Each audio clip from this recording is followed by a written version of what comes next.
IT కంపెనీలో ఉద్యోగం, మంచి జీతంతో లైఫ్ కూడా బాగానే ఉంది. అలా కొన్ని నెలలు గడిచింది. మనోడి ఆలోచన విధానంలో పెద్ద మార్పులే వచ్చాయి.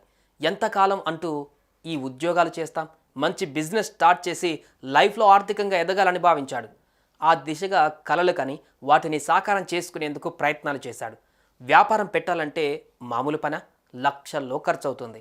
ఈ క్రమంలోనే ఆ యువకుడు తల్లిని డబ్బులు ఇవ్వాలని కోరగా ఆ మహిళ మాత్రం లేవని చెప్పింది. దీంతో మనస్తాపానికి గురైన ఆ యువకుడు ఆత్మహత్య చేసుకున్నాడు.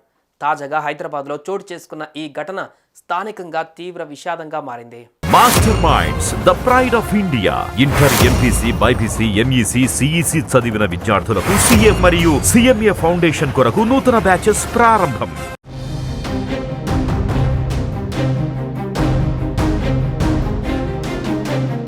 ఇక పూర్తి వివరాల్లోకి వెళితే ఏపీలోని బాపట్లకు చెందిన వెంకట సుబ్బయ్య, లలిత దంపతులు చాలా ఏళ్ల కిందటే హైదరాబాద్కు వచ్చారు. వీళ్ళు నగరంలోని మీర్జాలిగూడలో నివాసం ఉంటున్నారు.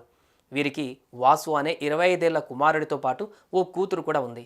అయితే వెంకట సుబ్బయ్య గతంలో బిజినెస్ పెట్టి లాస్ రావడంతో సక్సెస్ కాలేకపోయాడు. పైగా అప్పులు కుప్పలుగా మారాయి. ఇదే విషయమై భార్యాభర్తల మధ్య విభేదాలు వచ్చాయి. దీంతో సుబ్బయ్య బాపట్లకు వెళ్ళిపోగా లలిత మాత్రం నగరంలోనే వంటలు చేస్తూ కొడుకు కూతురిని చదివించింది. ఇదిలా ఉంటే వీరి కుమారుడైన వాసు ఓ ఐటీ కంపెనీలో జాబ్ చేసేవాడు. 5 నెలల పాటు అదే కంపెనీలో ఉద్యోగం చేశాడు. ఈ క్రమంలోనే ఆ యువకుడు ఉద్యోగం మానేసి ఏదైనా వ్యాపారం చేయాలని అనుకున్నాడు.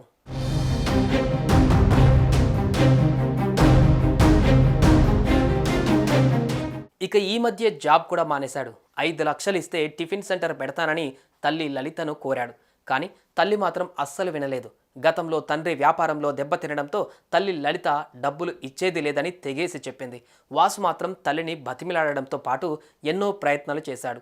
కానీ ఫలితం లేకుండా పోయింది. దీంతో వాసు తీవ్ర మనస్తాపానికి గురయ్యాడు. ఈ క్రమంలోనే ఆ యువకుడు ఇదే నా చివరి రోజు అని వాట్సాప్ స్టేటస్ పెట్టి తాజాగా రైలు కింద పడి ఆత్మహత్య చేసుకున్నాడు. ఈ విషయం తెలుసుకున్న తల్లి, ఇతర కుటుంబ సభ్యులు గుండెలు పగిలేలా ఏడ్చారు. అనంతరం ఈ ఘటనపైన కేసు నమోదు చేసుకున్న పోలీసులు దర్యాప్తు చేస్తున్నారు.